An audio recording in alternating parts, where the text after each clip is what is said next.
मसीह यीशु के ज़िंदा नाम में आप सबको मेरी तरफ से सलाम।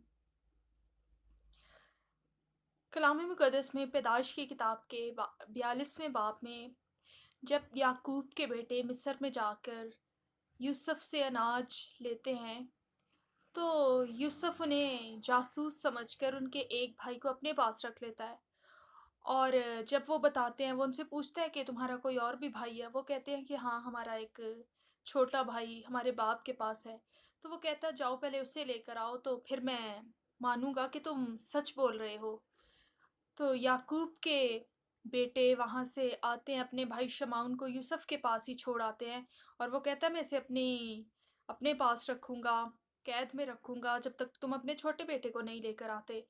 तो याकूब के बेटे आते हैं अपने बाप को याकूब को बताते हैं कि इस तरह से वहाँ पर हाकिम था और उसने इस तरह से हमें अनाज दिया बोरों में डालकर, और हमारे बोरों से पैसे निकला, और उसने हमें जासूस समझकर जो है वो शमाउन को अपने पास रख लिया है।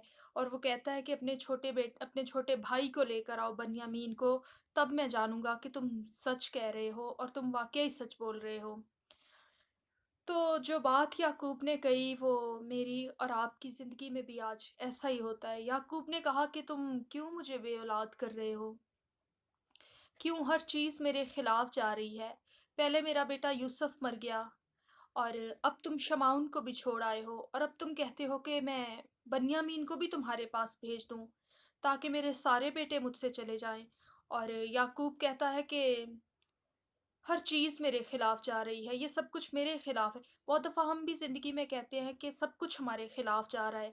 हमारे हाथों से चीज़ें निकल रही होती हैं। हम बहुत सी चीज़ों को जब खो देते हैं या वो हमारे हाथ से चली जाती हैं, तो हम समझते हैं कि सब कुछ हमारे खिलाफ है और हमें कुछ नहीं मिलने वाला, हम नाउम्मीद हो जाते हैं। तो मैं आपको बताऊँ, कलाम मुक़द्दस में आगे जाकर लिखा है कि अगर अगले अबवाब में पढ़ें तो याकूब को यूसुफ भी मिलने वाला था, शमाउन भी मिलने वाला था और बन्यामीन भी मिलने वाला था। जब मैं और आप समझते हैं कि हर चीज़ हमारे खिलाफ जा रही है, तो यूसुफ भी मरा नहीं था, और यूसुफ ने शमाउन को भी अपने बाप से मिलवाना था, और उसने बन्यामीन को भी बरकत देनी थी और उसे अपने बाप से मिलवाना था।